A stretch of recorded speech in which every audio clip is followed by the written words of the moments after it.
بسم اللہ الرحمن الرحیم۔ کتاب روض الباسم من خلق النبی الخاتم، جلد 3، باب 15، فصل 30، اور فصل ہے حضور صلی اللہ تعالیٰ علیہ وسلم کا دوستی اور دشمنی میں میانہ روی اختیار کرنے کا حکم۔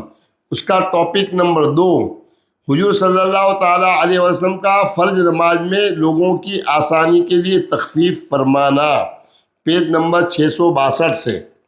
حدیث نمبر 7، حضرت انس بن مالک رضی اللہ تعالیٰ عنہ سے روایت ہے کہ حضور نبی اکرم صلی اللہ تعالیٰ علیہ وآلہ وسلم نے فرمایا، میں نماز شروع کرتا ہوں تو چاہتا ہوں کہ اسے لمبی کروں، پھر کسی بچے کے رونے کی آواز سنتا ہوں تو اپنی نماز کو مختصر کر دیتا ہوں، یہ جانتے ہوئے کہ اس کے رونے کی وجہ سے اس کی ماں کو تکلیف ہوگی، کیونکہ اس وقت خواتین بھی اپنے شیرخوار بچوں کے ہمراہ مسجد میں نماز ادا کرنے آتی تھیں۔ یہ حدیث متفق علیہ ہے۔ حدیث نمبر 8، آپ صلی اللہ تعالیٰ علیہ وآلہ وسلم نے فرمایا، اللہ کی قسم، حالت نماز میں جب میں کسی بچے کے رونے کی آواز سنتا ہوں تو میں نماز مختصر کر دیتا ہوں، اس خوف سے کہ یہ اس بچے کی والدہ کے لیے آزمائش کا موجب بن سکتا ہے۔ اس حدیث کو امام ترمذی، عبدالرزاق، بزار اور طبرانی نے روایت کیا ہے۔ حدیث نمبر 9، ایک روایت میں حضرت ابو سعید خدری رضی اللہ تعالیٰ عنہ بیان کرتے ہیں کہ رسول اللہ صلی اللہ تعالیٰ علیہ وآلہ وسلم نے ہمیں فجر کی نماز پڑھائی۔ دوران نماز آپ صلی اللہ تعالیٰ علیہ وسلم نے ایک بچے کے رونے کی آواز سنی تو آواز سنتے ہی آپ صلی اللہ تعالیٰ علیہ وآلہ وسلم نے نماز مختصر فرما دی۔ آپ صلی اللہ تعالیٰ علیہ وآلہ وسلم سے عرض کیا گیا، یا رسول اللہ، آج آپ نے نماز مختصر فرما دی ہے۔ آپ صلی اللہ تعالیٰ علیہ وآلہ وسلم نے فرمایا، میں نے بچے کے رونے کی آواز سنی تو مجھے یہ خطرہ محسوس ہوا کہ بچے کے رونے کی وجہ سے اس کی ماں آزمائش میں مبتلا ہو جائے گی۔ اس حدیث کو ابو شیخ اصبہانی نے روایت کیا ہے۔ حدیث نمبر 10، حضرت ابو قتادہ رضی اللہ تعالیٰ عنہ بیان کرتے ہیں کہ حضور نبی اکرم صلی اللہ تعالیٰ علیہ وآلہ وسلم نے فرمایا، میں نماز پڑھانے کے لیے کھڑا ہوتا ہوں تو ارادہ کرتا ہوں کہ اس میں طویل قرات کروں، لیکن کسی بچے کے رونے کی آواز سنتا ہوں تو اپنی نماز کو مختصر کر دیتا ہوں، یہ ناپسند کرتے ہوئے کہ اس کے رونے سے کہیں اس کی ماں کے لیے تکلیف کا باعث نہ بن جاؤں۔ اس حدیث کو امام بخاری، احمد، ابو داؤد اور نسائی نے روایت کیا ہے۔ حدیث نمبر 11، ایک روایت میں حضرت انس رضی اللہ تعالیٰ عنہ بیان کرتے ہیں کہ حضور نبی اکرم صلی اللہ تعالیٰ علیہ وسلم نماز کے دوران کسی ایسے بچے کے رونے کی آواز سنتے جو اپنی ماں کے ساتھ ہوتا تو چھوٹی سورت پڑھ کر نماز کو مختصر کر دیتے۔ اس حدیث کو امام مسلم، احمد اور ابو یعلا نے روایت کیا ہے۔ ٹاپک نمبر 3، حضور صلی اللہ تعالیٰ علیہ وآلہ وسلم کا صحابہ کو نصیحت فرمانے کے لیے چند دن مقرر فرمانا تاکہ وہ اکتا نہ جائیں۔ حدیث نمبر 12، حضرت عبداللہ بن مسعود رضی اللہ تعالیٰ عنہ نے فرمایا، رسول اللہ صلی اللہ تعالیٰ علیہ وآلہ وسلم نے ہمیں نصیحت کرنے کے لیے چند مخصوص دن مقرر فرما دیے تھے، اس خیال سے کہ کہیں مسلسل نصیحت سے ہم کبیدہ خاطر نہ ہو جائیں۔ یہ حدیث متفق علیہ ہے۔ ٹاپک نمبر 4، حضور صلی اللہ تعالیٰ علیہ وآلہ وسلم کا غایت درجہ نرمی اور احسن انداز میں دین کی تعلیم دینا۔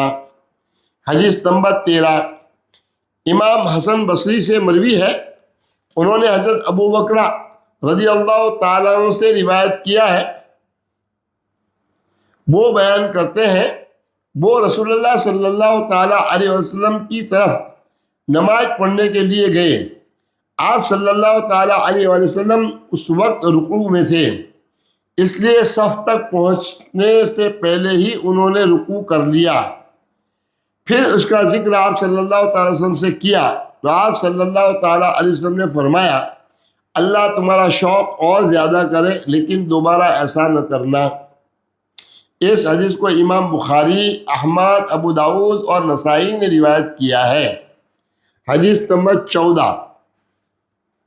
حضرت معاویہ بن حکم سلمی رضی اللہ تعالیٰ عنہ سے روایت ہے کہ میں رسول اللہ صلی اللہ تعالیٰ علیہ وسلم کے ساتھ نماز پڑھ رہا تھا، اتنے میں ہم لوگوں میں سے ایک شخص چھینکا۔ میں نے کہا یرحمکم اللہ، تو لوگوں نے مجھے گھورنا شروع کر دیا۔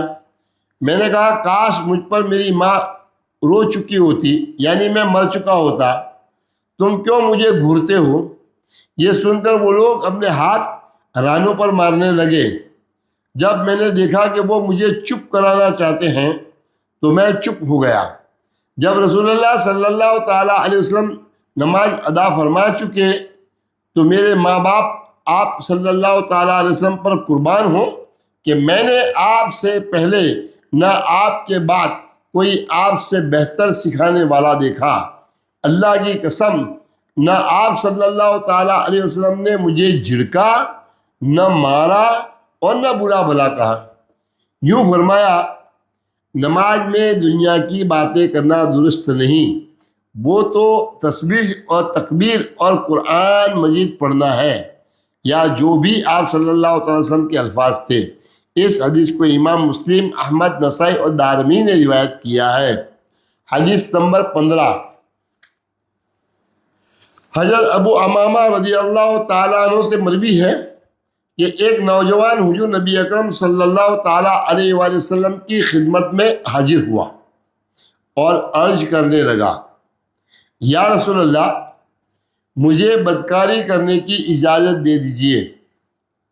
لوگ اس کی طرف متوجہ ہو کر اسے ڈانٹنے لگے اور اسے پیچھے ہٹانے لگے، لیکن حضور نبی اکرم صلی اللہ تعالیٰ علیہ وسلم نے اس سے فرمایا، میرے قریب آ جاؤ۔ وہ آپ صلی اللہ تعالیٰ علیہ وسلم کے قریب جا کر بیٹھ گیا۔ آپ صلی اللہ تعالیٰ علیہ وسلم نے اس سے پوچھا، کیا تم اپنی والدہ سے جرم بدکاری کے مرتکاب کو پسند کرو گے؟ اس نے عرض کیا، اللہ کی قسم کبھی نہیں، میں آپ پر قربان ہو جاؤں۔ اس پر آپ صلی اللہ تعالیٰ علیہ وسلم نے فرمایا، یقیناً لوگ بھی اسے اپنی ماں کے لیے پسند نہیں کرتے۔ پھر آپ صلی اللہ تعالیٰ علیہ وسلم نے پوچھا، کیا تم اپنی بیٹی کے ساتھ بدکاری کے عمل کو پسند کرو گے؟ اس نے عرض کیا، اللہ کی قسم کبھی نہیں، میں آپ پر قربان ہو جاؤں۔ آپ صلی اللہ تعالیٰ علیہ وسلم نے فرمایا، بے شک لوگ بھی اسے اپنی بیٹی کے لیے پسند نہیں کرتے۔ آپ صلی اللہ تعالیٰ علیہ وسلم نے پھر پوچھا، کیا تم اپنی بہن کے ساتھ بدکاری ایسے فعل کبھی کو پسند کرو گے؟ اس نے پھر عرض کیا، اللہ کی قسم کبھی نہیں، میں آپ پر قربان ہو جاؤں۔ آپ صلی اللہ تعالیٰ علیہ وسلم نے پھر فرمایا، لوگ بھی اسے اپنی بہن کے لیے پسند نہیں کرتے۔ پھر پوچھا، کیا تم اپنی پھوپھی کے ساتھ بدکاری کو پسند کرو گے؟ اس نے عرض کیا، اللہ کی قسم کبھی نہیں، میں آپ پر قربان ہو جاؤں۔ آپ صلی اللہ تعالیٰ علیہ وسلم نے فرمایا، لوگ بھی اسے اپنی پھوپھی کے لیے پسند نہیں کرتے۔ آپ صلی اللہ تعالیٰ علیہ وسلم نے پھر پوچھا، کیا تم اپنی خالہ کے ساتھ بدکاری کے عمل کو پسند کرو گے؟ اس نے عرض کیا، اللہ کی قسم کبھی نہیں، میں آپ پر قربان ہو جاؤں۔ آپ صلی اللہ تعالیٰ علیہ وسلم نے فرمایا، لوگ بھی اسے اپنی خالہ کے لیے پسند نہیں کرتے۔ پھر حضور نبی اکرم صلی اللہ تعالیٰ علیہ وسلم نے اپنا دست مبارک اس کے جسم پر رکھا اور دعا فرمائی، اے اللہ، اس کے گناہ معاف فرما، اس کے دل کو پاک فرما اور اس کی شرمگاہ کی حفاظت فرما۔ راوی کہتے ہیں، اس کے بعد اس نوجوان نے کبھی کسی کی طرف بری نظر سے توجہ بھی نہیں کی۔ سبحان اللہ۔ اس حدیث کو امام احمد اور بیہقی نے روایت کیا ہے۔ حدیث نمبر 16، حضرت انس رضی اللہ تعالیٰ عنہ بیان کرتے ہیں کہ حضور نبی اکرم صلی اللہ تعالیٰ علیہ وسلم نے ایک بوڑھے کو دیکھا کہ اپنے 2 بیٹوں کا سہارا لے کر چل رہا تھا۔ فرمایا اسے کیا ہو گیا ہے؟ صحابہ کرام رضی اللہ تعالیٰ عنہم نے عرض گزار ہوئے اس نے پیدل چلنے کی نذر مانی ہے۔ آپ صلی اللہ علیہ وسلم نے فرمایا اللہ تعالیٰ کسی کو ایسی تکلیف دینے سے بے نیاز ہے۔ پھر آپ صلی اللہ تعالیٰ علیہ وسلم نے اسے حکم دیا کہ وہ سوار ہو جائے۔ یہ حدیث متفق علیہ ہے۔ حدیث نمبر 17، حضرت عقبہ بن عامر رضی اللہ تعالیٰ عنہ بیان کرتے ہیں میری بہن نے نذر مانی کہ بیت اللہ تک پیدل چل کر جائے گی۔ پھر اس نے مجھے حضور نبی اکرم صلی اللہ تعالیٰ علیہ وسلم سے اس بارے میں حکم دریافت کرنے کے لیے کہا۔ میں نے جب آپ صلی اللہ تعالیٰ علیہ وسلم سے حکم دریافت کیا تو آپ صلی اللہ تعالیٰ علیہ وسلم نے فرمایا اسے چاہیے کہ کبھی پیدل چلے اور کبھی سوار ہو جایا کرے۔ یہ حدیث متفق علیہ ہے۔ حدیث نمبر 18، حضرت ابو ہریرہ رضی اللہ تعالیٰ عنہ سے روایت ہے کہ حضور نبی اکرم صلی اللہ تعالیٰ علیہ وسلم نے فرمایا بے شک دین آسان ہے اور جو اسے مشکل بنائے گا تو یہ اس پر غالب آ جائے گا۔ سیدھی راہ اختیار کرو، اعتدال اور میانہ روی اختیار کرو، بشارت دیا کرو، صبح و شام اور کچھ رات کی تاریکی کی عبادت اور صدقہ و خیرات سے مدد حاصل کرتے رہو۔ اس حدیث کو امام بخاری، نسائی اور ابن حبان نے روایت کیا ہے۔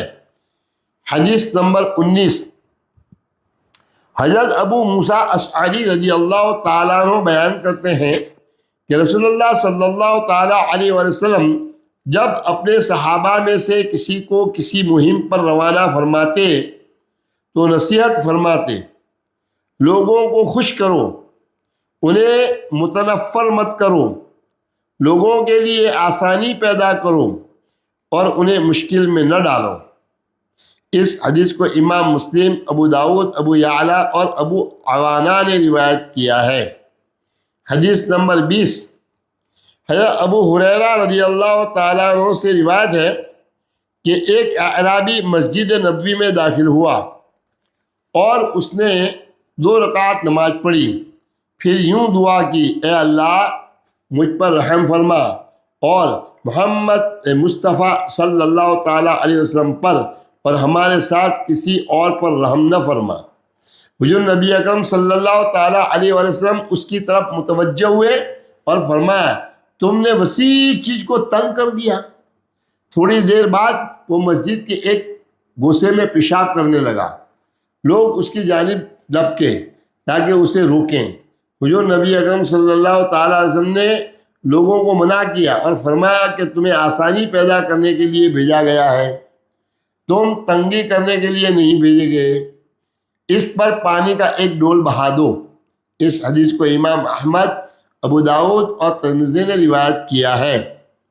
حدیث نمبر 21، حضرت محجن بن ادرع رضی اللہ تعالیٰ عنہ ایک طویل روایت میں بیان کرتے ہیں کہ آپ صلی اللہ تعالیٰ علیہ وسلم نے فرمایا ہے تمہارے دین کی بہترین خوبی اس کا آسان ہونا ہے، تمہارے دین کی بہترین خوبی اس کا آسان ہونا ہے، تمہارے دین کی بہترین خوبی اس کا آسان ہونا ہے۔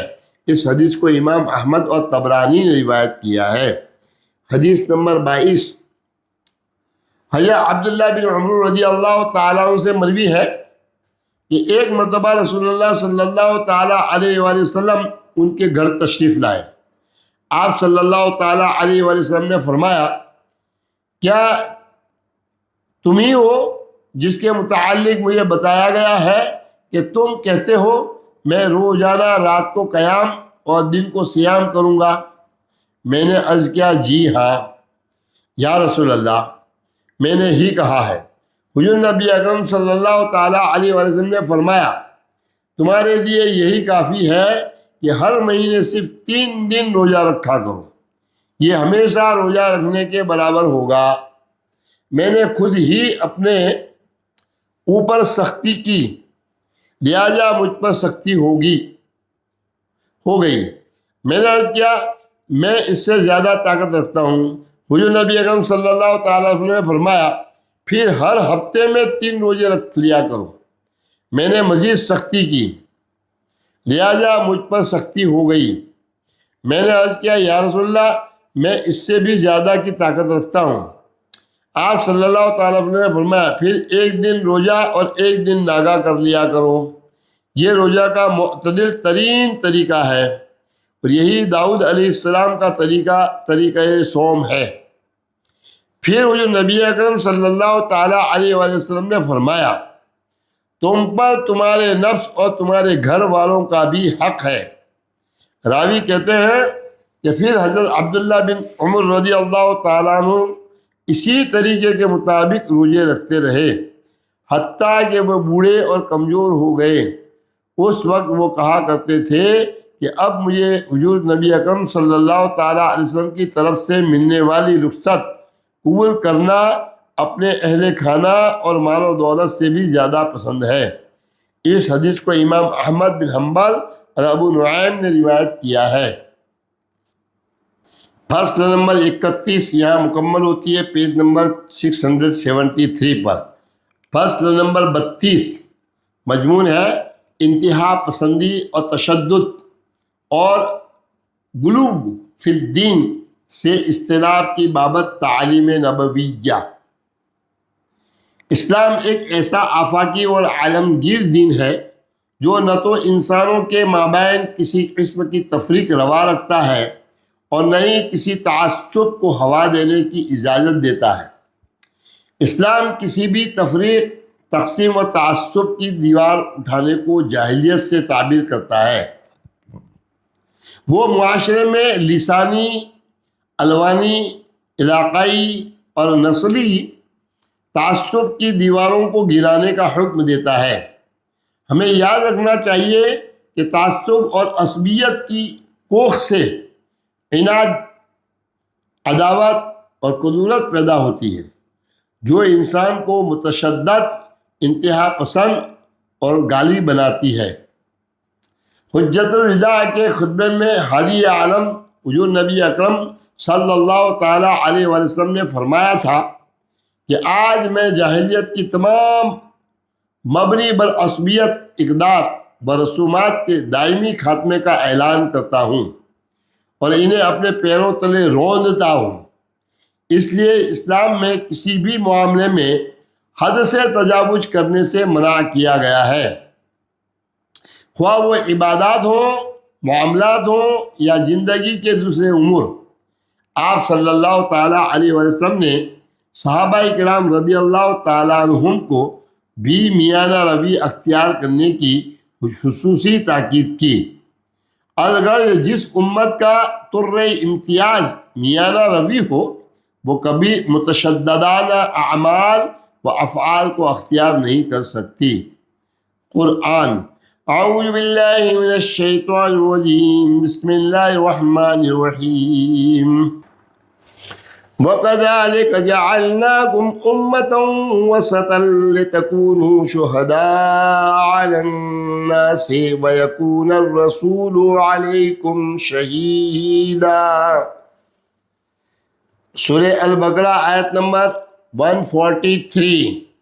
ترجمہ۔ اور اے مسلمانوں اسی طرح ہم نے تمہیں اعتدال والی بہتر امت بنایا تاکہ تم لوگوں پر گواہ بنو اور ہمارا یہ برگزیدہ رسول صلی اللہ تعالیٰ علیہ وآلہ وسلم تم پر گواہ ہو۔ 2 یا اہل الکتاب لا تغلوا فی دینکم ولا تقولوا علی اللہ الا الحق۔ سورہ نساء آیت نمبر 171۔ ترجمہ۔ اے اہل کتاب تم اپنے دین میں حد سے زائد نہ بڑھو اور اللہ کی شان میں سچ کے سوا کچھ نہ کہو۔ آیت نمبر 3۔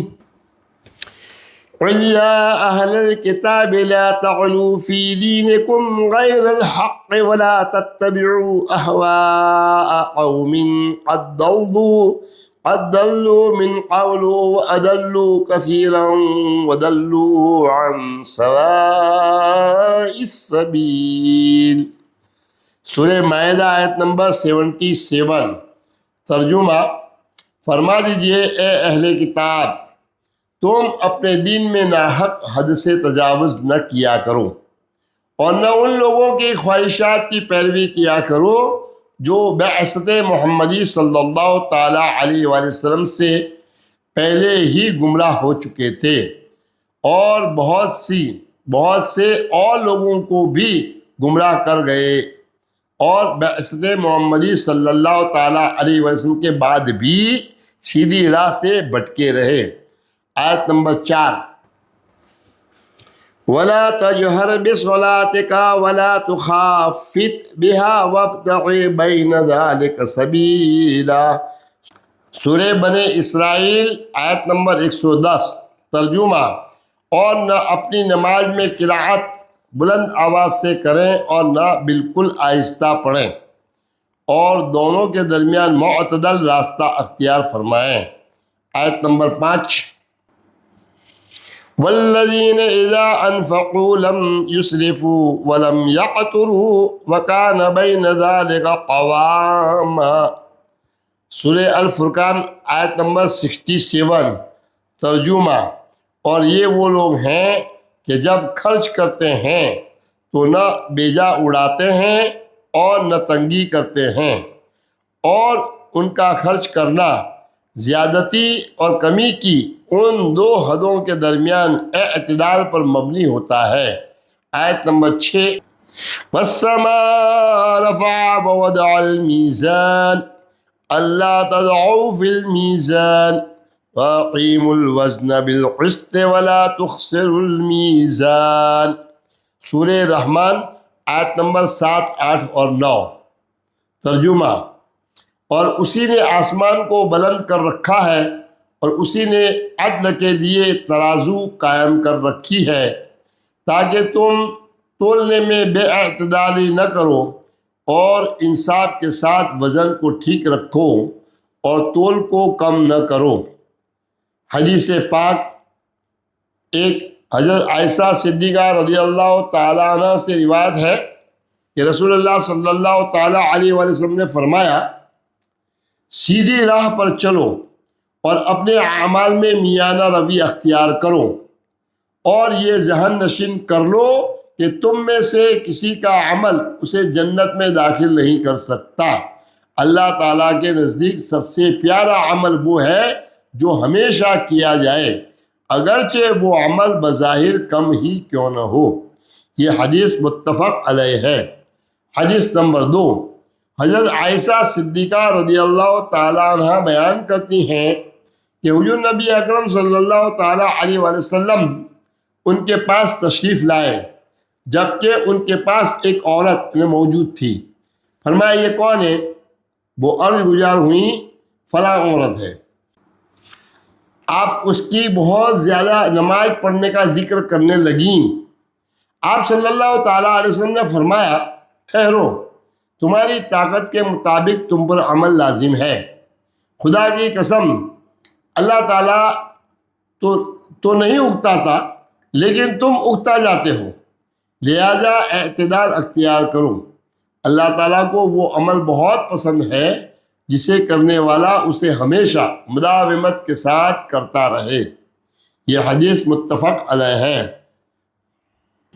اس فصل کی آگے حدیث پاک پارٹ نمبر 123 میں پڑھیں گے انشاءاللہ۔ 122 نمبر یہاں مکمل کرتے ہیں، پیج نمبر 677 پر۔ السلام علیکم ورحمۃ اللہ وبرکاتہ۔